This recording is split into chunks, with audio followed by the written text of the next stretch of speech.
Hello, everyone. Welcome to Liam's Lyceum. I'm your host, Liam, aka Himbar, and today I have a different video for you. I thought I'd do a mid-year check-in, so to speak. This idea was actually suggested to me by Amanda from Strange Mentality Paper. I didn't know what to film today for this Wednesday video, and so I was like, let's just see kind of where I'm at, I guess. So I kind of want to just I could show you on the screen.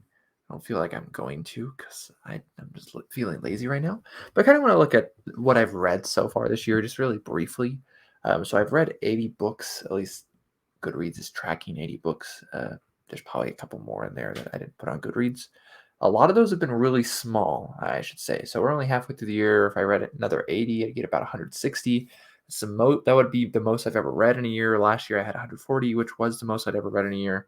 Um, and while I read like more pages as well last year than I had ever read, I had, let's see, only 14,000 more pages, which is a lot. Don't get me wrong. I turned to audiobooks more last year, which is what helped me. I was still doing my like physical reading, but added audio into that, and I got more in because I could then read while I was at work, so to speak, or listen rather. And my work is pretty monotonous. It's just menial labor basically, so I can really focus more on the reading generally than even my work. So, anyways, as of right now, I'm sitting at 21,907 pages.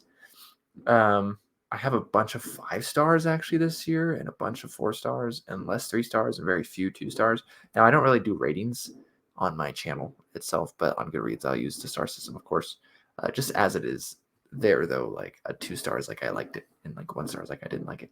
There's a bunch of fireworks going off, so I'm sorry. Hopefully, you cannot hear those, but you may be able to hear them. We have a neighbor that sets off fireworks all the time in like the month of July and June, basically near the end of June and then all of July, because the 4th of July, Independence Day, and then near the end of the month is the 24th of July, and out west, some places celebrate that as Pioneer Day. And so this person takes it to the extreme and sets off fireworks like every night, and it's actually rather obnoxious. I don't normally mind, but if it shows up in my video, that's when I mind. But anyways, so I've read a lot of good stuff so far this year. Maybe some standouts would be like The Fifth Head of Cerberus. I really liked In the Grip of the Minotaur by Arthur Gilchrist Broder. And Farnham Bishop, I think, helped co-write that one as well. The Green Millennium by Fritz Leiber. Let's see. The Night of the Long Knives by Fritz Leiber. Three Hearts, Three Lions by Paul Anderson. Central Station by Lavi Tidar. House of Chains by Stephen Erickson. Some other ones of note, of course, but I'm not going to mention them all. So I've read lots of good stuff so far. I kind of wanted to look at like the genres I've been reading and then see like what I have coming up potentially. So for epic fantasy, since I know most of BookTube cares about epic fantasy, I don't really focus on it on my channel, although it does get some attention. Don't you just love the bassinet back there and the kids trampoline? Anyways, so epic fantasy, I was thinking of continuing the Legends trilogy for Dragonlance. I read Time of the Twins, I believe it was last year now. So I have to read War of the Twins, and then Test of the Twins, I believe is book 3. That's not super high on the list, but it's literally number 1 on the list that I wrote down here. But I mean, that's the first one that came to mind. So then I need to read The Silver Spike. I guess you could call that epic fantasy. That's the next Black Company book I'm going to read. I am looking forward to that. I'm not sure when I'll get to that. I don't have a super itch to get to that now, but I'd like to read that and then finish the Books of the South, so I can be like kind of at a good stopping point for that. And then speaking of a good stopping point, the next Shannara book I need to read is The Druid of Shannara. Is book 2 in the Heritage of Shannara series, which is a 4-book subseries in the Shannara world. I should finish the Heritage probably. That would be a good stopping point as well before I go on to that. Well, I think I'd probably read the standalone, The Last King of Shannara, which is a prequel actually. And then I don't know what the next series is after that. Um, and then I need to read Wizardborn for the Rune Lords by David Farland. I'm actually in the middle of Wizardborn now, and I have the first six.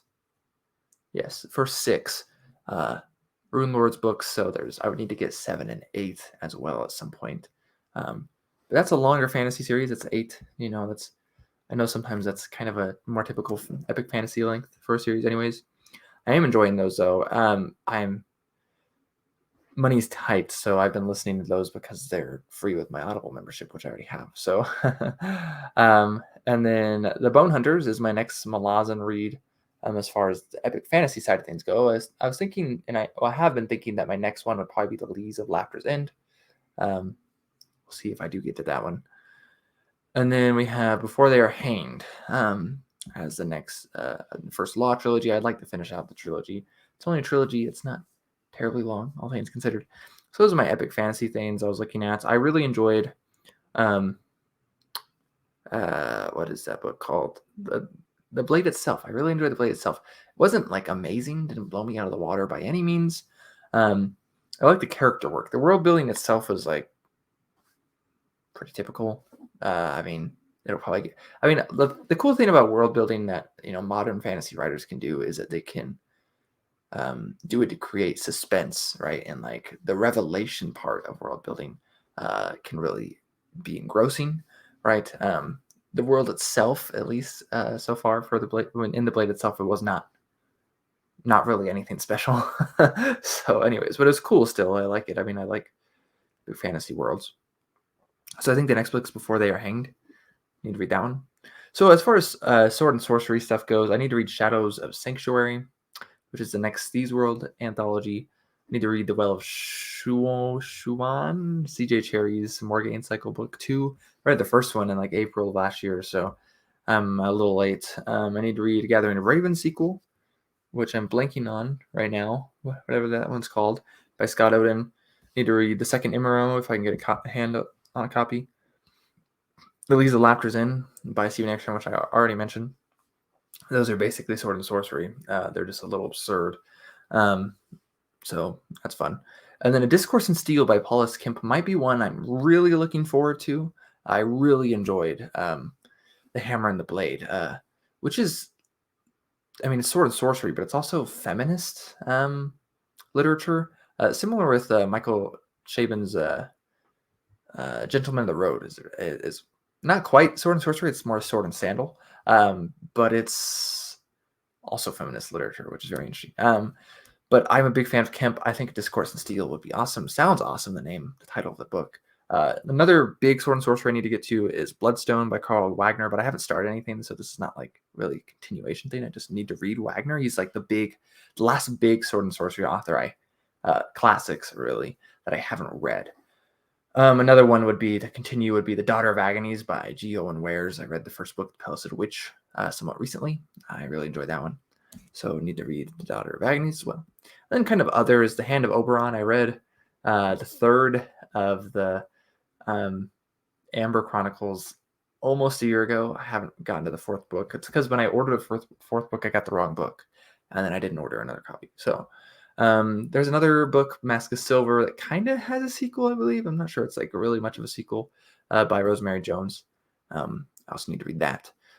And then One Corpse Too Many, which is the second of the Codville stories. The first one is A Morbid Taste for Bones. My review for that comes out here shortly, actually. So, and then as far as heroic fantasy goes, I got Windrider's Oath, which is book 3 in the War God series by David Weber. I really enjoyed the first 2. Windrider's Oath looks like it'll go in a little bit of a different direction, so we'll see if I enjoy it so much. And then I have Elminster in Hell, which is the 4th Elminster book. Into the Void, which is the second of the Cloakmasters cycle, which is a Spelljammer books. This one's a Forgotten Realms one. First one is Dragonlance novel, really. Then I have Laurel of the Dark by Todd Fanistak, which I really liked. Khyven the Unkillable when I read it last year. No one reads these books, but I really liked it. Very good heroic fantasy. I'm looking forward to Laurel of the Dark. I've had it for a while. They come out pretty close to each other. In fact, there might be a third book out in that series now. I actually got Todd to sign those books at FanX last year. And then the Forger Virtue sequel is by Lynn Abbey. I'm not sure what the sequel's called. I'm blanking, but it is an Ultima book from like Ultima, the video games. Um, I don't have a copy of that, but I would like to get back to it. I don't know. There's just something nice about it. The Sword in the Eye sequel, which I'm totally forgetting what it's called. It's called like Tower and something. I don't know. It's over there somewhere. That's by Justin Leiber. So I mean, I have a lot more as well. I forgot like to mention for like epic fantasy, for example, is The Blackest Heart. Like I read The Forgetting Moon almost 2 years ago. I haven't read The Blackest Heart yet. And another like probably other would be Lavendis, because I read Mythical Wood also almost 2 years ago at this point. So but then as far as sci-fi goes, I need to read Mona Lisa Overdrive. It's been a minute since I've read Neuromancer. I need to finish Kill Switch, that is by Joel Shepard, book 3, and Cassandra Kresnov. I need to read the sequel to An Alien Heat. That is, so whatever book 2 is called in The Dancers at the End of Time by Michael Moorcock. That's a small book, should be easy as pie to read. I just haven't picked it up because it would still take some effort, of course. I mentioned Kill Switch, so there are a few books I need to finish, actually. And maybe if you're still watching, I have them out right here. So I actually asked this question on my Discord about these 3 books. I'm in the middle of all 3 of these, and these are ones I kind of got in the middle of right around the time I transitioned to semesters, so late March, early April, and I'm about 100 pages. I'm about a third of the way through all of these. So Kill Switch by Joel Shepard, which I just mentioned. So they're all books, like sometimes when I stop that far in, I just DNF it, right? But these are all books I really want to read. These are all books I enjoy. They're just, and have been enjoying. They're just, for whatever reason, I put them down and I didn't pick them back up. We have The Way of a Dawn by Philip Chase. I mentioned it in my Discord, and this is like the one that, someone recommended. So I was, again, enjoying this one. And then I have Beneath the Web by Lynn Abbey. So the nice thing I feel about like all these is that these Cassandra Kresnov novels are basically standalone, right? So if I finish this, I don't need to feel pressured to read book 4, 5, and 6 anytime soon. And I like Joel Shepard anyways. And I have my hand in so many series, it's ridiculous. The Way of a Dawn, the second book is out. The third book comes out soonish. So if I were to finish this, then potentially I could just finish the trilogy relatively soon. I kind of prefer to listen to those maybe. Audiobooks aren't out yet though. Again, I'm enjoying it though. The problem with this one is I was trying to read it largely because it's by Philip Chase, and I was not in an epic fantasy mood at the time. Now I kind of am. Maybe I should start that one again. And then Beneath the Web, very interesting type of fantasy. It's again Lynn Abbey. The nice thing about this is book 2 in a series, book 2 of 2. So finish this, and it's also the shortest of these books as well. It's about 300 pages. The rest are about 400 or some odd.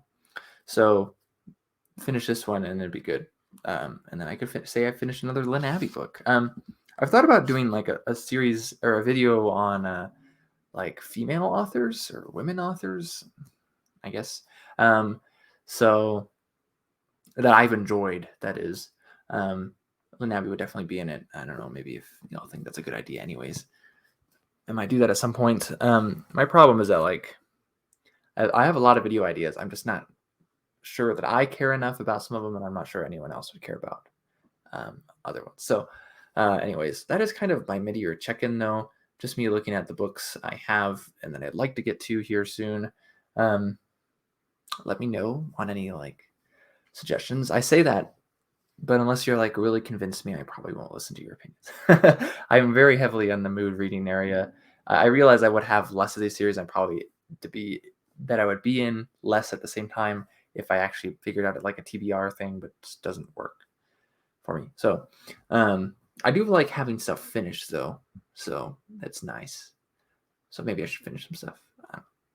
Anyways, this has been Liam and Williams Lacey. I will catch you next time.